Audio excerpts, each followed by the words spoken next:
غزہ پر اسرائیل کے وحشیانہ حملوں کو 90 دن مکمل، 22,000 سے زائد فلسطینی شہید، لاکھوں بے گھر۔ اسرائیلی فوج نے 90 دن میں 65,000 ٹن بارود غزہ پر برسایا۔ 9,730 بچے اور 6,830 خواتین شہداء میں شامل۔ 57,000 سے زائد افراد زخمی ہوئے۔ حماس نے اعداد و شمار جاری کر دیے۔ غزہ پر اسرائیل کے وحشیانہ حملوں کو 90 دن مکمل ہونے پر فلسطین کی مزاحمتی تنظیم حماس نے اسرائیلی جارحیت سے متعلق اعداد و شمار جاری کر دیے۔ حماس میڈیا آفس کے مطابق 7 اکتوبر سے قابض اسرائیلی فوج نے 90 دن کے دوران 1876 حملے کیے، جس میں شہید اور لاپتہ فلسطینیوں کی تعداد 29,438 ہے۔ حماس کا کہنا ہے کہ اسرائیلی حملوں کے نتیجے میں 22,438 شہداء کی لاشیں ہسپتالوں میں لائی گئیں، جس میں 9,730 بچے اور 6,830 خواتین شامل ہیں۔ شہداء میں 326 ڈاکٹر اور طبی عملے کے 326، سول ڈیفنس کے 42 ارکان اور 106 صحافی شامل ہیں۔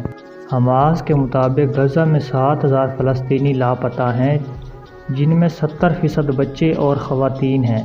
اسرائیلی حملوں میں 57,614 افراد زخمی ہوئے۔ 6,000 شدید زخمیوں کو علاج کے لیے فوری سفر کرنے کی ضرورت ہے۔ صرف 645 زخمی علاج کے لیے غزہ سے باہر لے جائے گئے، جبکہ کینسر کے 10,000 مریضوں کو موت کے خطرے کا سامنا۔ حماس کے مطابق غزہ میں اسرائیلی حملوں میں 19 لاکھ افراد بے گھر ہو گئے۔ 3,55,000 افراد نقل مکانی کے نتیجے میں متعدی بیماریوں سے متاثر ہوئے، جبکہ اسرائیلی فوج نے 130 سرکاری عمارتیں، 93 یونیورسٹیاں اور اسکول تباہ کیے۔ 292 اسکول اور یونیورسٹیاں جزوی طور پر تباہ ہو گئیں۔ اس کے علاوہ 122 مساجد کو مکمل شہید کیا گیا، 218 کو جزوی نقصان پہنچا، جبکہ 3 گرجا گھروں کو بھی اسرائیلی فوج نے تباہ کر دیا۔ 65,000 ہاؤسنگ یونٹ مکمل، 2,90,000 گھر جزوی تباہ ہوئے۔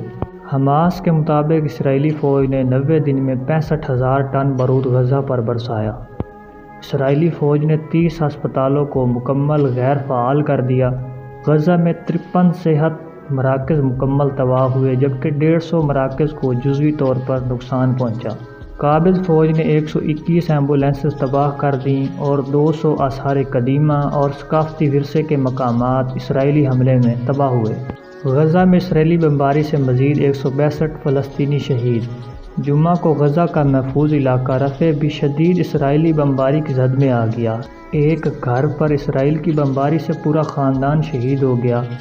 غزہ پٹی میں اسرائیلی فوج کی وحشیانہ بمباری سے مزید 162 فلسطینی شہید اور 296 زخمی ہو گئے۔ رپورٹ کے مطابق ہتھیاروں سے لیس اسرائیلی کشتیوں نے وسطی غزہ کے ساحلی علاقوں کو نشانہ بنایا، جبکہ اسرائیلی فوج نے اسلامی جہاد کے آپریشنل کمانڈر ممدوح لولو کو شہید کرنے کا دعویٰ کیا۔